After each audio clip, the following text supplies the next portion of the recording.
Thanks so much for all those details. Important bit of information coming in, and it's a large equity issuance that is hitting the equity markets. It is HDFC Bank, which, remember, got that clearance of raising 10,000 crore rupees from the markets and largely from overseas markets, has said today that they are going to launch about $1.6 billion of share sale today. So that means it's going to be a large equity issuance. They haven't given a breakup, but remember that they had to take an FIPB clearance as well as a cabinet approval for going ahead with this kind of issuance, because their equity in terms of the FDI cap in that bank is at 74%, and that cannot be meddled with, and therefore the company had to go ahead and take those clearances. So $1.6 billion of share sale that is going to be launched today.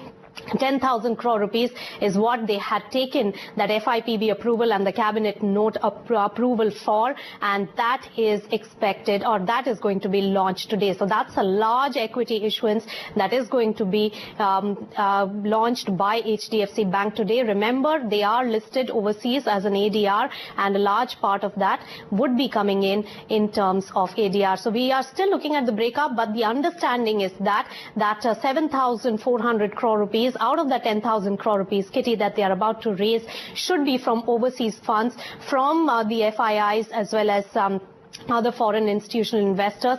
But on the other hand, 2,600 crore rupees should be from the Indian or the domestic investors by way of QIP. So that is an important bit of information, and that is a large equity issuance. Remember, after Coal India had raked in 24,000 crore rupees from the markets, this is the next big issuance in the marketplace. It is going to be a large equity issuance, but as experts and market men have been pointing out, HDFC Bank, with the quality that it provides and the paper quality that it has, it shouldn't be a problem to woo investors to come into that company. So that is a large issuance that we are waiting and watching out for. As I said, the breakup could be 74 and 26%, 74% to be raised of this amount to be raised from their ADRs from the foreign institutional investors, and 26% from the Indian and the domestic investors by way of QIP. All right, and let's go across to another bit of information. 72 applications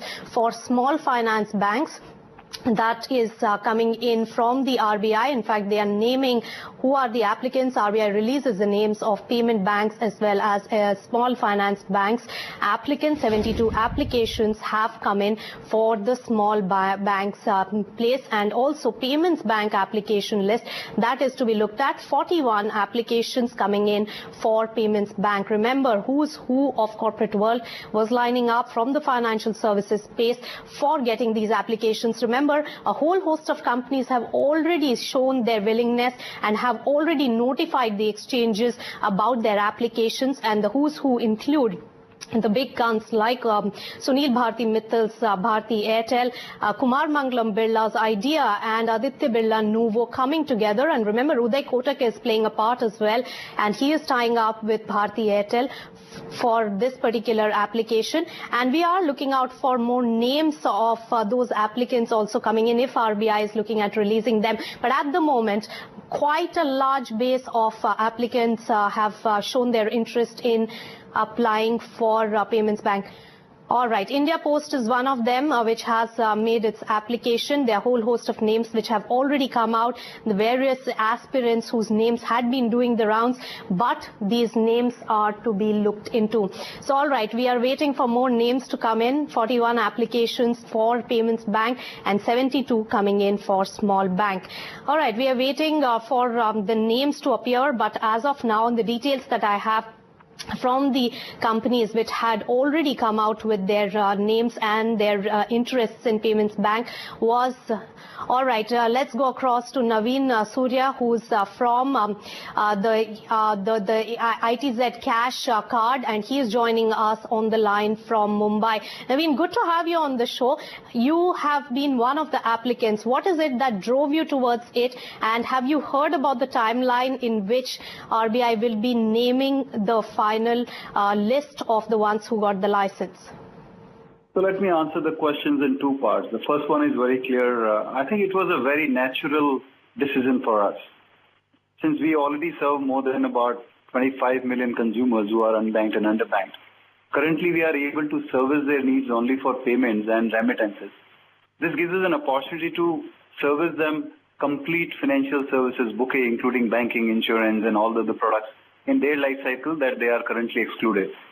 So this was a very natural choice. These are the customers we are already servicing. We are present out of 296 underbanked, unbanked districts. We are present in 294. And as I said, across the country, more than 3,000 locations, right up to the block level. So this was a very simple, natural choice that these are the consumers who don't have these services. If the same consumer, even if you service them, it's a very natural choice to give them all these services. The second question was about on the timeline. I don't think there is any specific clarity given on the timeline by which I'll be able to give us the final list of the names who are successful applicants. So I think I would like to watching your news channel and see if you can get more info from the RBI on this.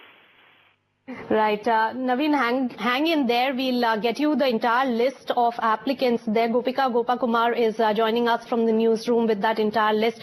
Gopika, any surprises in that particular list? Because we had been tabulating quite a few names had already come out and had notified the stock exchanges about it. Any new surprises? And tell us who have applied and what are the big names there. Well, oh yes, Nisha, we have a couple of surprises here. NSDL has applied, so has India Post, which has applied for a payments bank. Now that's surprising because they they've always wanted a universal bank, but they've gone in and applied for a payments bank. The other names, of course, individual names like Dilip Sanghvi has applied for a payments bank along with Kishore Biyani. MG George Muthoot, who belongs to the Muthoot Finance Group, has also applied for a payments bank. Tech Mahindra is another name which has applied. Videocon, Vodafone M-Pesa, which we've been talking about, they've also applied for a license. So these are the main surprises or the big names that they've applied, apart from the usual, apart from the known names like Reliance, Airtel, and so on.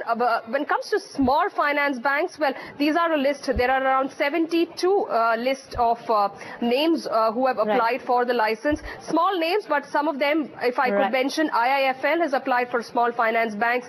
Sahara has also applied for a small finance bank. Repco Microfinance has applied. Janalakshmi has also applied for a small finance bank. All right, Gopika, quite a few of them there. In fact, what surprises me is that Kotak Mahindra Bank has tied up with Bharti Airtel and gone ahead, while Tech Mahindra has also applied individually. So that's a bit of a surprise there, but we'll ask the experts about it. Sanjay Kapoor, who has been former CEO of Bharti Airtel, joins us. Sanjay, good to have you on the show. Your quick comment. Many of the telecom companies have really shown a lot of interest. They do stand to benefit, and how do you think it will change the course of their business if a few of them manage to get this license? First and foremost, I think this seems to be a very overwhelming response. And the second thing is, I think it's a cross-section of companies and businesses who've gone and applied for the payments bank. So I think it'll be very interesting to see, because each one of them will have a very different viewpoint of how they want to make money out of this business or how they want to grow this business going forward. When I look at this business, and I've had this opinion for a while, having created something like Airtel Money a few years back, is that I think the cost of transaction and the scale of transactions is very important. Companies that have managed a huge amount of scale at a very reasonable price with a very wide reach, to me, tend to have an advantage to reach out to consumers in every nook and corner of the company, and that's where probably the telcos have an edge. And I think here, when telcos partner with some financial institutions, it also brings them the financial acumen that necessarily may not be fully available in a telco. So I think those are good marriages that you see. But the basic issue to say how many licenses will finally get issued will determine a lot, because it's a supply-demand issue at the end of the day.